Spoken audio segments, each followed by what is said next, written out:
go. Tom, thanks for coming. No, Will, thank you for coming. Thank you for having me. And welcome to Let's Have a Chat.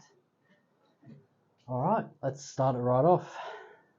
This specifically goes to Tom, but in a way also goes to Will. What's it like being the eldest of such a large family?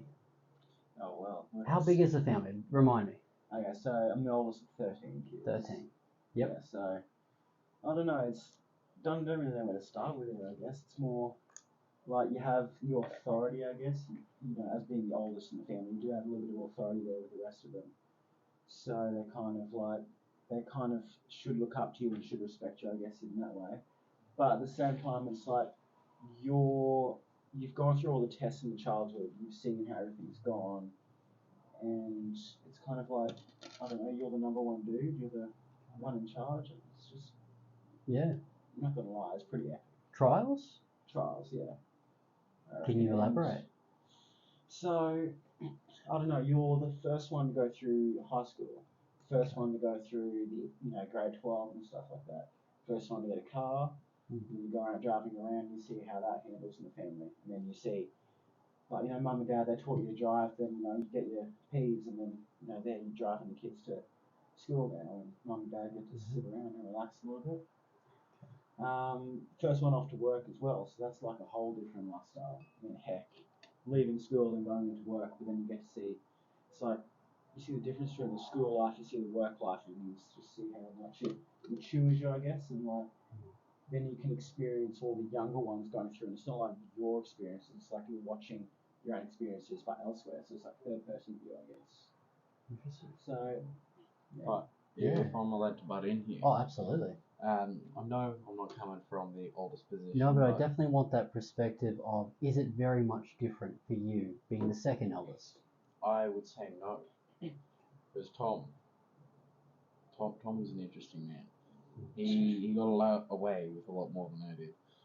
Interesting. But then looking down on the younger siblings, you look back at how you were treated, how you were disciplined back when you were a child. Looking down and they're getting away with everything. They'll say this and they'll let us say that and just walk off. Yep. It's very different. It's a whole different environment now. So you think you were treated quite differently? Oh, 100%. The way that parents treat their children definitely evolves as what they either had children or. Do you think it changed that quickly from 1 to 2? Wasn't noticeable. Subtle. Very subtle. Yeah. Well, I mean, I think there has to be that difference in treatment, though, the oldest and the youngest. Why is that? Well, it's just like a whole different lifestyle when there's, just a couple of you running around as opposed to like a million of you running around. So, back in the day, like, I obviously don't remember everything about my childhood, but, they were strict on you, your parents were a lot younger as well, so they went out and did different things as well to when they grew up, and like when they got older as well. Yep. So you did different activities. You were also treated differently because like there's only a couple of you there, so you have to be reprimanded properly. But it's like once there's more of you, it's kind of like the oldest are kind of like mini parents for the younger ones, I guess. So they go and do a lot of the cooking, a lot of the washing, the maintenance of the house. They smack all the little kids as well. Yeah. So they keep them in line, I guess. But it's, I don't know, it just changes. There has to be that change. So you can't always treat it exactly the same. It's just because it's just different, with a bigger group of people as opposed to a smaller group. Yeah, I mean, leading a different sized team will always have its differences, I think. Yeah. Small little combined team or a large team, you got to think a bit more broadly. Do you think that you would change anything getting treated differently? 100% no. No. No, I respect everything mum and dad did to me. Excellent. Like, I mean, you go through your childhood and you're like, oh, I didn't want to do this. You weren't allowed a phone until grade 12 and stuff like that. Other kids got this stuff, and you didn't. But in the end, it's like their raising of me grew. It helped me with my adult life now. It's kind of like I'm happy with how everything happened. I've never traded for a small family either. I love being a big family as well. I'd have to agree, being a big family as well. Yeah. Yeah. Definitely. But no, I don't think I'd ever change anything, to be completely honest. I mean, because if you're happy with the way you are in your adult life, you can trust that mum and dad know what they're doing as well. Yep. It's like they've raised you up to there, they've raised Will up to where he is, and we've got the brother in between us, which is now Saint as well, so it's one Yeah, Saint there. absolutely. But so it's like they've gotten you to where you are, and you're not, off road, and well, he may be a little bit like you. Come on. Well, it's not to sort of say, oh, I wish they'd done something differently. Oh, that's terrible. I mean, kind of from a feeling point of view, do you feel that, do you feel that something could have been a little bit different? But not to say you didn't do this or ridicule, I wish you'd done anything like that, but just maybe even environmental, not even to do with parental. I think in sort of the way that the family was together, the environments they were in, where they were. Are you talking more from there? If that's where you want to go, absolutely. Oh, we'll go there. So I remember our old house was, well, the one just before we lived in it. It was on Bumstead Road at Park Ridge. Remember the one? Good house. Good house. A lot of Nice and big. And the environment there, it's very different to the one we're at now. Where we're at now, there's a lot more staying inside the house, whereas back then, you got sent out, you stay outside, you don't bother mum. If something bad happens, you can come up 100%, but mum needs her time. Yeah. And I 100% agree with that. We all need our time. Yeah. Yeah, absolutely. I 100% agree, but I do think that made the older kids a lot stronger than the older kids. A little bit less trial by fire, perhaps. Skinning your knees in that I think it was sense. necessary. Yeah. I think it was necessary and good. Yeah. Whereas it doesn't happen now with little kids. You worried it perhaps is a bit more bubble wrapped. Oh yeah. But like we're saying though, not necessarily blaming anyone's fault. No, I'm not just blaming, environmental. I think that's sort of the culture we naturally live in a little bit more. Well, the house we're at even now. Even just a house, like you said. Yeah, so the house right now, it's a lot more clear the land. There's a lot less to do outside. Whereas the other one, there was grass that was taller than I was back at the time. It's trees that were falling down and completely hollow. You could crawl through them. It was very good environment to go out and actually do things. Toughen you up maybe a little. Yeah. But it's also how the world changes, though. That's it. I mean, so back in the day, there was like and like the friends group changed as well. So like the younger kids as opposed to the older kids. It's just, when we were younger, like early teenagers, we had our friend groups. We weren't, didn't have the whole influence of the world, not as much of the influence. But as the world changes over the next years and the whole, everything that's been happening lately, it's just everything's bound to change. Oh, absolutely. I mean, you have to go through a change. I mean, you can't stay exactly the same. That's not how it's supposed to work, I guess. So yeah, I guess there is that evolvement of how we were growing up, I guess, and the young kids do grow up in a slightly different world to we do. So, which I mean, just one example would be the use of iPhones have developed from little Nokia, throw it off a building and it doesn't die sort of thing, to you look at your screen wrong and it cracks. Yeah. But it's a supercomputer now. Yes. So that's very different. Yeah, I know it is. Yeah. That was my first phone actually, not Nokia. Yeah, no, same. Got that in grade 12, right towards the end of grade 12. Yep. Got my little button phone. I had that little Snake game I could do. Snake, oh yeah. Unlucky. Yeah. Unlucky. I got a little iPhone 5 as my first phone. Oh really? Yeah. Oh, touch true. screen and everything. Oh, touch screen. Yeah. Far out. Yeah, so it changed even between. So it's different, but that's not necessarily pointing at anyone. That's just the times. Yeah. That is now the basic phone. I would also say it's the circumstances, because I needed my phone for work. Yes, they've moved more online. Yeah, because I was doing an apprenticeship during school, and I need to know where I'm going, call the boss, and this. That's it. GPS, phone times and things. Bus times and things. You could argue that they can still be done offline. My parents tried that on me, and they handed me one of the big map books. UBD, is that? Yeah, UBD, that one. yeah. Oh, I was shocked. Walking out to school, I was just checking my phone. Dad grabbed that. Pull out your phone book. And said, "There you go. You've got maps now. Off you go."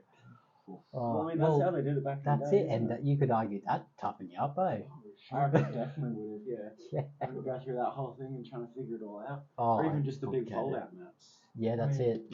I don't think I ever really used it once or twice, but it was more sort of just for show, or it kind of looked cool, or an amusement park. Yeah. And I remember my first car that I had, so I had to have that big, the big map book in the back, just because. It's like, you just got to have the map. Yeah, it's like and you got to have the manual that you never check. Yeah. Yeah. Yeah. Yep. Yeah. No, absolutely. Alright, just those useless things that, well, they were essential back in the day, but yeah, like I said, the whole world changes and It does. yeah, It does. Sometimes too fast. yeah, that's true. Yeah, but I mean, what can you do necessarily about that? But try to slow it down yourself in some ways with the next generation, whatever it may be. There's not many ways you can do that though, because the outside influence, especially if you have kids sending them to school, you can't. If you are sending them to public schools and things like that, some of the privates, it slows down. Yeah, a little bit. Because in the end, it's not just the parents that are raising the kids; it's their friends as well. So, just their whole influence from the outside world that has a massive factor in it. Yeah. Yeah. No, absolutely. Can you tell me a bit about your faith? Tom, you want to start first?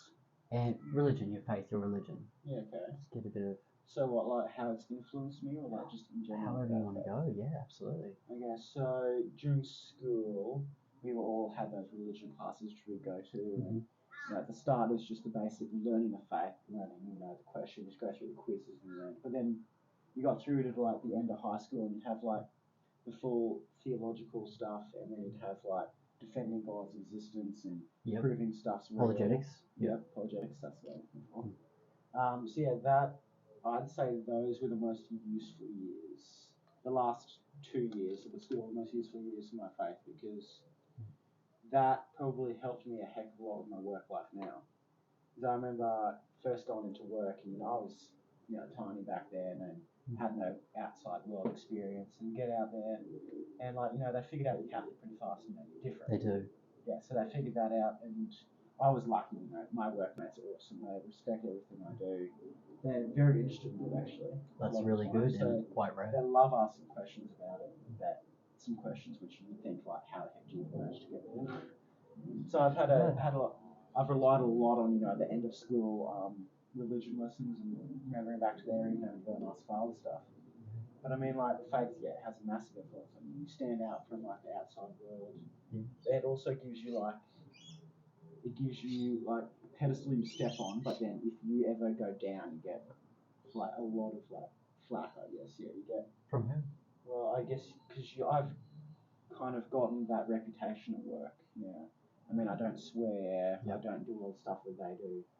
My lifestyle's a bit different as well, and it's like, if I did go and just change it after I stood there for so long, they'd go like, what the heck? And, so I feel like there's a bit more responsibility on you there.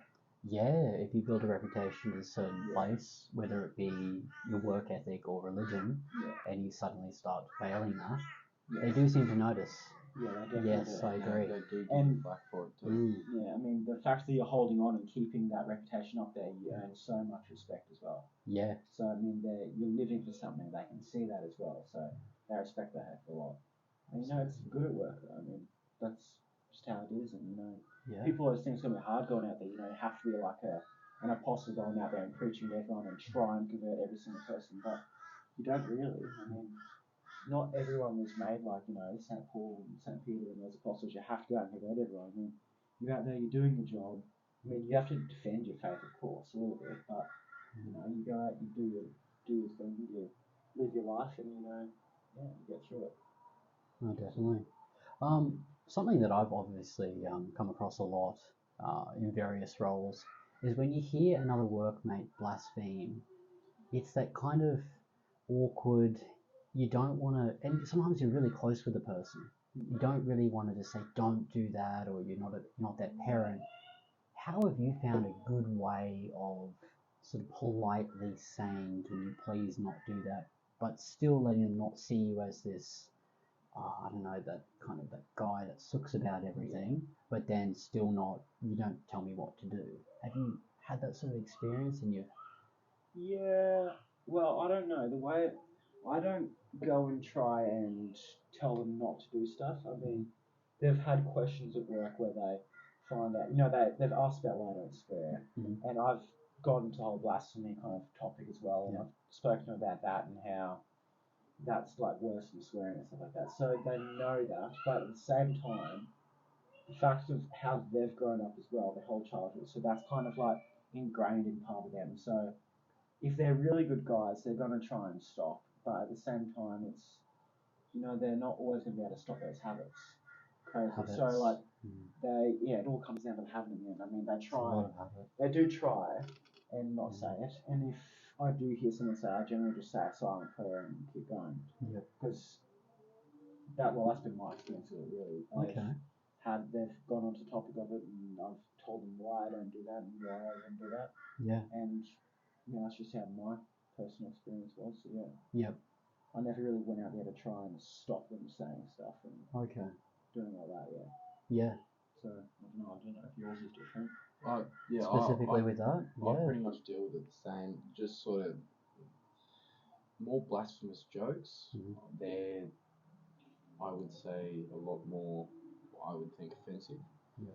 So with them, I pretty much just look and be like, "Don't."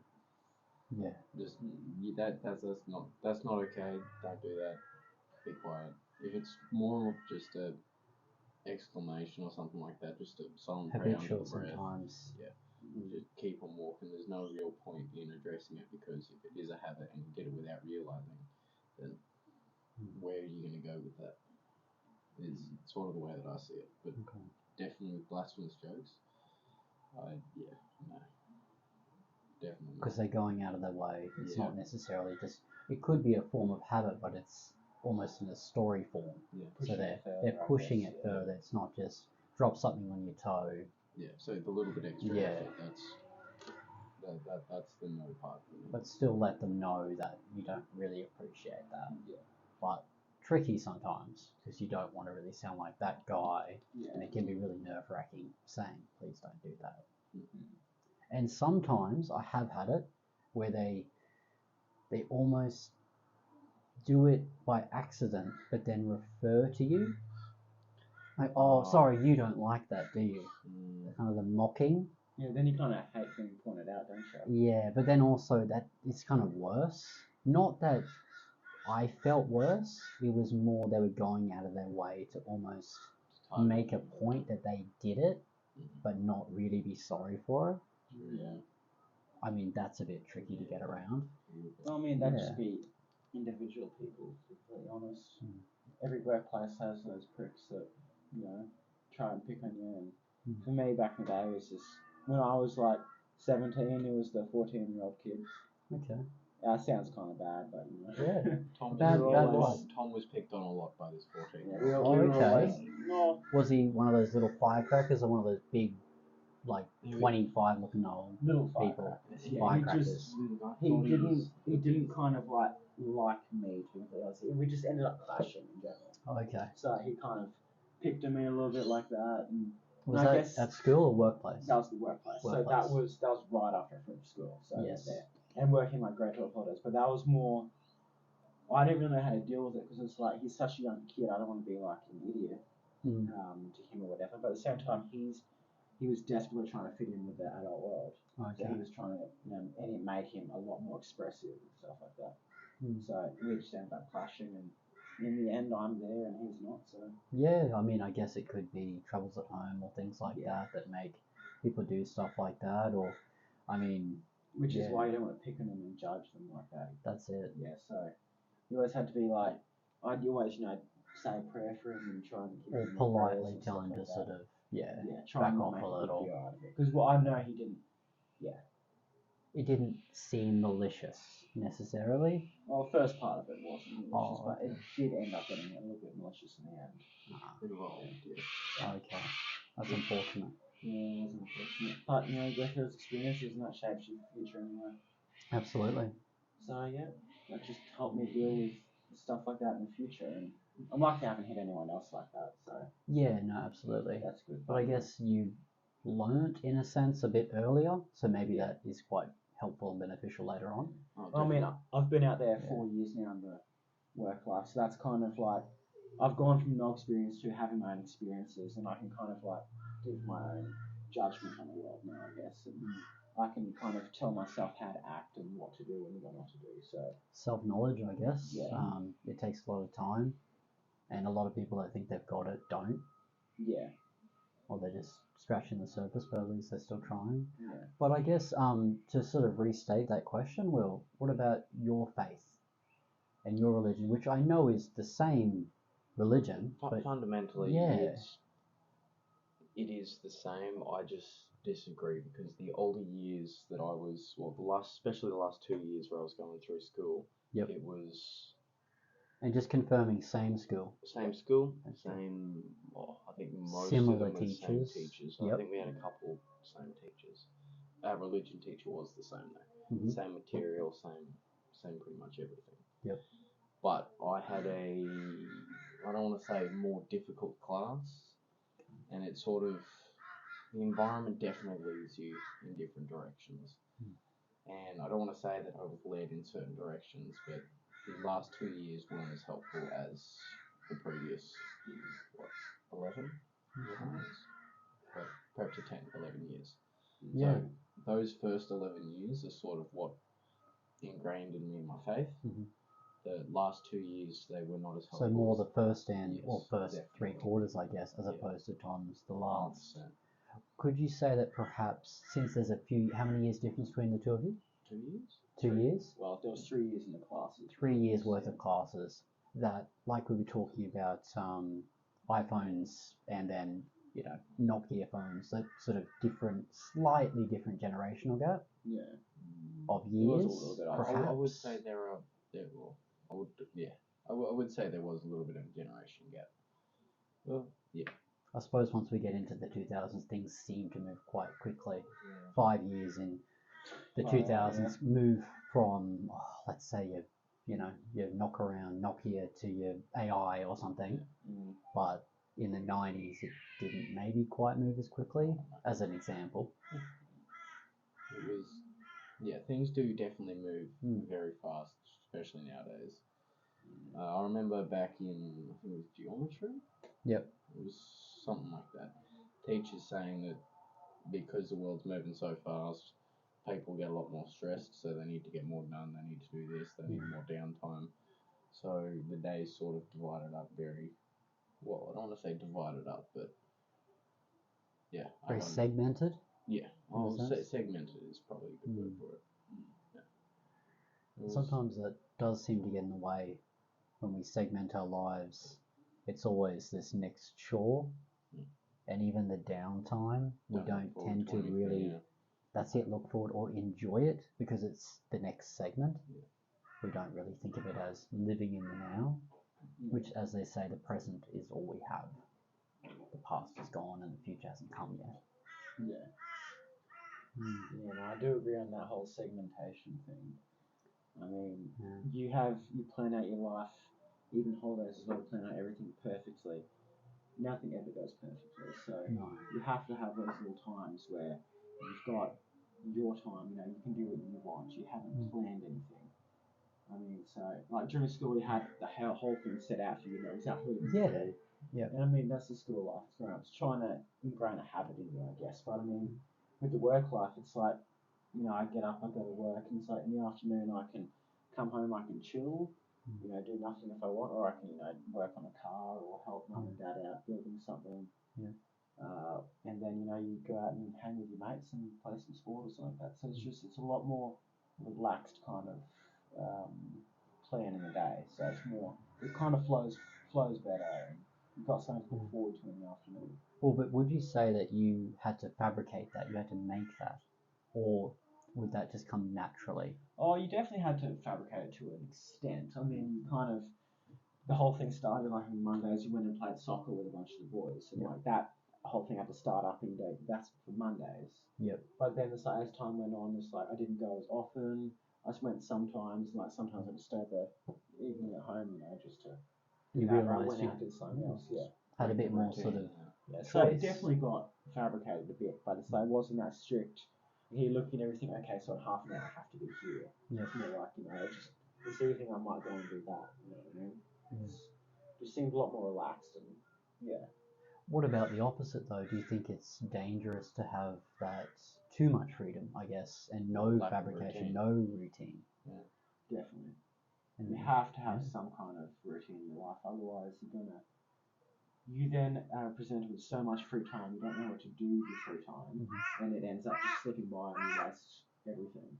Yeah. Like I've had that many days, like there are some days when I take like, a day off or, I'm like, I'm going to do this. Or like you haven't properly planned, I just want to have a day off. You get there, you wake up at 10 o'clock, whatever, that's already half the morning gone. Yeah. Then you're like just lounging around, getting breakfast, and it's 12 o'clock, and then, a couple hours later, the kids coming home from school, and that's like the afternoon, and that's the day gone. That's pretty much the day gone, and it's dinner time.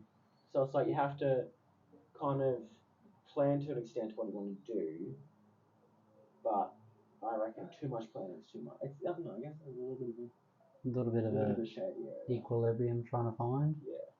What about you, Will? What do you think? Well, I think routine is very good, and in order to have that sort of freedom, you need to have order in your life, so that you're not becoming a slave to free time and to separate different things. So, especially with that order, it'll definitely, you can then make free time going through setting this much time doing this much time doing this, without setting it.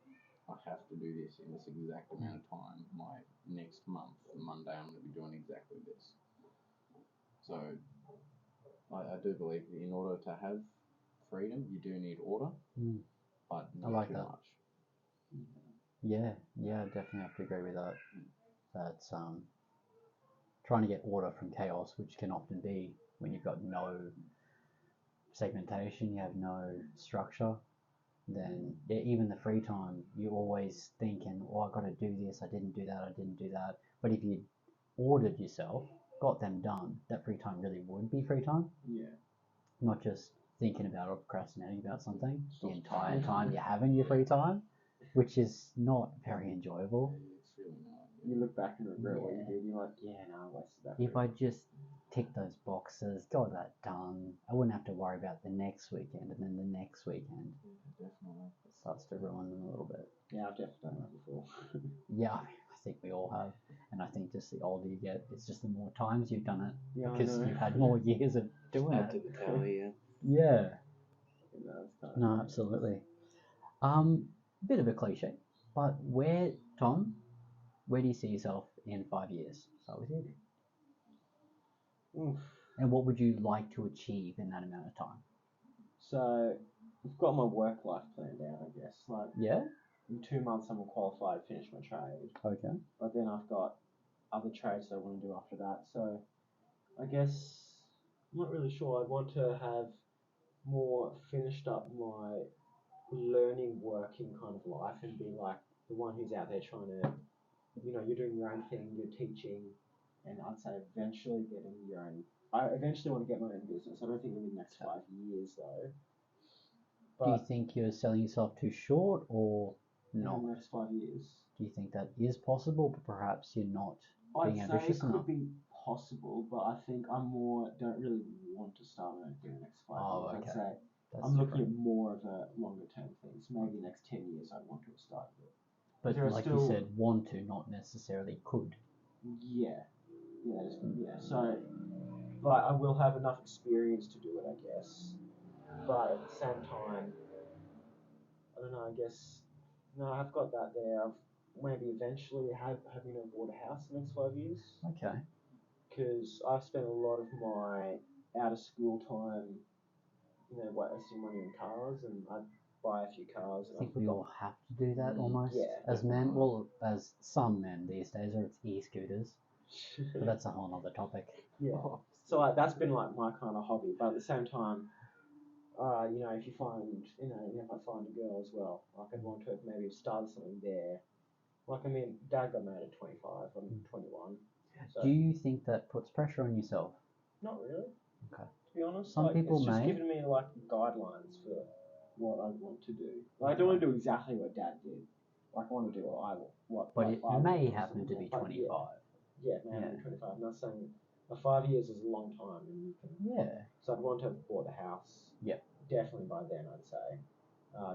Cut back a little bit of my wasting money habits, and then will have had my trades. Hopefully 3 trades by then.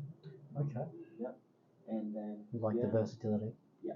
Okay. Well, I'm thinking, the workplace I'm at, that's another reason why I don't want to start in the next 5 years, because I've only been at one workplace. I want to have a lot more experience in other different Broaden the spectrum. places. Yeah.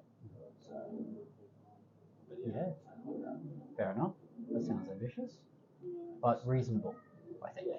I don't want to set myself too many high things to get that will fall short, and then I will be like, okay, maybe I can't do that. So I want to set it a bit broader. That way, I've got, I feel more content with myself. Then I guess. And I guess like we were talking about, a bit more freedom. Yeah. Yeah, I'd say so. Yeah. So I'd say that's it. Yeah. Sounds good. And you will yourself in 5 years? Next 5 years. Yeah. I don't know. Hopefully, qualified tradesman in either heavy diesel mechanics, Yep. water mechanics, or just diesel mechanics. Hopefully, working up in the mines. Why do you want to work at the mines? Honestly, it's Most people say the pay. You're allowed to say the pay. the pay is very good. I haven't been going up there for the pay. I mean, my uncle Dan, Daniel Gale goes up there. He's working in the mines at the moment. Oh, there you go. He's got 2 weeks on, 1 week off. He's up there for 2 weeks working hard, does his thing, comes back and just has a week to relax and do his thing and goes back to work. Yeah. And I like that structure a lot better than 5 days a week. You get Saturday, Sunday off. 5 days a week, you get Saturday, Sunday off. Yeah. So I think going into that, money is definitely a big factor. I mean, money, at the end of the day, everyone, that says they don't care about money, then how would you buy anything? It's impractical. You need money. You do. So, yeah, I think there are a couple of reasons I do want to go up for mines. Money being one of them, the routine and other hours. They're definitely, I think it's a better trade-off to have 2 weeks on and then 1 week off. Some people even have 2 on, 2 off. Maybe even better. Yeah, I've heard of a few mines doing that. Wow. Yeah. I haven't heard of that. And yeah, hopefully own a house somewhere out rural, North Queensland or Western Australia. Yep. You want a bit of space? Oh, definitely. Why? I don't want to say big family, but you never know. No, I never know. Yeah. But I think being in the environment that I am at the moment with having the family, don't get me wrong, I don't hate it, I don't dislike it. But when I get home from work, I just want to have me time, relax, still go out, see my family every so often, be over there maybe a couple of days a week, just see them. Yeah. Because I still want them in my life, but I do want space. Which I think can be quite natural, because, I mean, as the Bible says, when it comes to finding a wife, if that is the case, the son will leave the mother and the father and cleave to their wife. That's just one example of that is just what we do naturally. Right. But it can be dangerous, definitely, I think, to distance yourself too much as a bachelor. Oh, definitely. Yeah. Because you can get into some pretty terrible, not necessarily wrong habits, but just not very healthy habits, I think. And it reminds me of, I've heard about the goldfish, I think it is, and apparently the size of the tank that the goldfish is in determines in some way the size it will get, because it won't get larger to fill up its environment too much. Wow. So like you were saying about the larger family, you could almost make it more conducive if it was the case for growth. Okay. Not that big families don't happen in small spaces, but food for thought. No, don't get me wrong. No, I love my family to bits. Oh, of course, I think we all do, but yeah.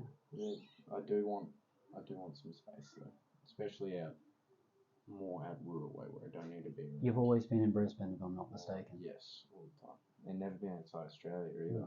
There you go. So I've never been overseas. We want to do that too, actually. Yeah. It'd be nice to go away for a holiday. Bit of travel. Perhaps a little travel bug, maybe something small, something big. Yeah. Yeah, would be nice. Yeah. Just good experiences, I guess. Yeah, going definitely. to different places, yeah. And it is handy if, like you're saying, if you have one of those trades that are quite accessible in other places, locations, countries. There's certain ones definitely mechanic of sort or industrial that you can kind of do other places and slip straight into. Maybe, you know, do a little bit of upskilling in the different areas, but it definitely gives you that freedom to go live overseas for 6 months and get experience in whatever it may be. Yeah. I think that's definitely good. Yeah. Yeah. Well, we have a tradition on this podcast with the final question being that, I'll start with you, Bill. You ask me a question. That's good. Sorry to put you on the spot. No, that's all good. I'll forgive you for that one. Well, I've got one if you want. Back when you were my age, would you have looked into however many years? Remind me gone? how old you are. I'm 19. 19. So back when you were 19, would you have looked to when you were, how old are you? I am 29. So when you were 19, would you have looked 10 years Yeah. into the future and seen this here? I'm trying to remember. 19, I feel like I was either in the seminary, studying to be a priest, or just after. Possibly had my 19th birthday there. So in a way, I was looking 5 years into the future, because 5 years into the future would be very close, if not a priest.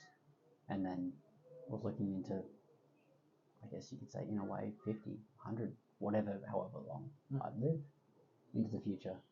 But that is a little bit of a difference because, as we know, once you become a priest, you're a priest. So that's not the run-of-the-mill sort of response. But yeah. Would you have seen where you're at now though? Or was it just? I definitely did think if I wasn't going to be a priest, I'd definitely be a married man. I think that was definitely the case. Yeah. And I mean, you know, relationships, just like anything else, it's very interesting. And a lot of people have a lot of different opinions, and you can tell someone opinions about it, and they'll completely disagree with you. But it is a little bit generational as well. And by generational, I don't just mean, you know, the whole Gen Y, Gen Z, but 3 or 4 years different sometimes in time can make quite a difference on relationships, especially with it's a lot online now. Relationships. A lot of people meet through, you know, online portals and things. You don't just go to, I don't know, a pub or something like that and meet someone. Not that you'd necessarily want to meet someone at a pub. I mean, maybe Not maybe certain pubs. Pick up a missus. Yeah, a bit young. But yeah, no, for me specifically, yeah, I was looking far into the future. But I'm very blessed to know through the priests and talking to God that He didn't want me to be a priest. But who knows, maybe it'll be my children, God willing. No, that's good, yeah. Thank you, good question. Oh, thank you. Tom. Alrighty, so what pushed you to do this whole thing? I mean, like, trying to make a difference for other people, or like, what were you trying to do there? Like, what pushed you to do it? Well, I don't know what it was, but turning 29, I don't know, magic number, whatever it may be, didn't specifically happen day one of 29. Yeah. But since then, I'm just trying to learn new things, discover new avenues, rewire my brain. I dislike immensely the concept that people can't change. Yeah. It's difficult. I've seen it ridiculously difficult for people Especially to once you change. get older, hey? Once you get older, I don't know if it's just age. It does seem to be age. But I'm just trying to learn new things that I wouldn't normally do, trying to think differently. I guess as an example, the dishes in the sink. You know, the typical sort of household, the dishes in the sink, who's going to do it? Normally, I would say, oh, I don't care about it enough, I'll get to it when I get to it. Not that, you know, the missus has to do the dishes. Of course not.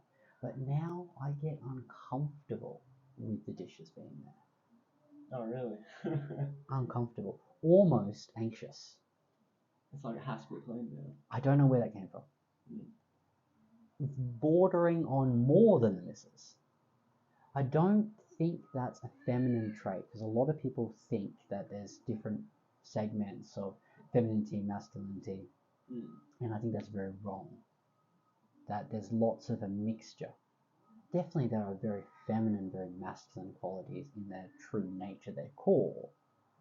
But an ordered house, I mean, cleanliness is next to godliness. That's been a very old saying. But just that ordered, because if you have your house ordered, your direct space, I mean, even Jordan Peterson said, wake up, make your bed. You've achieved something today. You've made something, you've achieved something today. You come back today, whatever you've done throughout the day, you come into a freshly made, done bed. You did that. So I'm just trying to do things a little differently. And this, I've never done this. I've been watching a few. I'm not saying that I And what, can... you like the idea of trying to get people to express themselves, I guess. So. Not necessarily. I just like the idea of doing something different. Okay. Because you wake up Monday, whatever it may be. If you got a 9 to 5, I don't. I'm very blessed, very, very blessed from God. I work 3 days a week, 12-hour shifts, but then I don't work the rest of the days. I can pick up more if I want to, but that pays all the bills with savings. Very, very blessed. That was quite a journey, separate story. But I just wanted to do something different. I hadn't done before. That's a little bit nerve-wracking maybe, but maybe a little scary, but see if it works. And there's 5 questions. Only one's for me. So it's not for me. It's maybe to help other people. Yeah. And sometimes people just want to talk sometimes.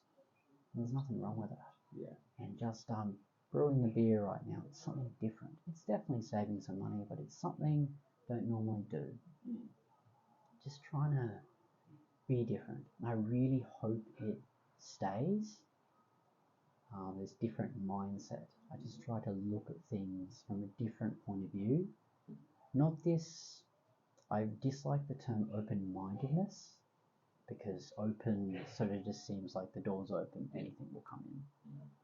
But more, I don't know. Well, I guess it's kind of like you're getting those different experiences, trying to experience as much as you can. So it's kind of like finding what you're good at, and like you can say you've tried that at least, and you know you don't like that. You just it helps you like understand you are better as a person. You reckon? Yeah, I think that's definitely a good point. That it is good to try different things, and people do have that, that biological clock. I need to try everything. I need to have experiences. Don't really feel that. Do you think you're looking for something there? Perhaps.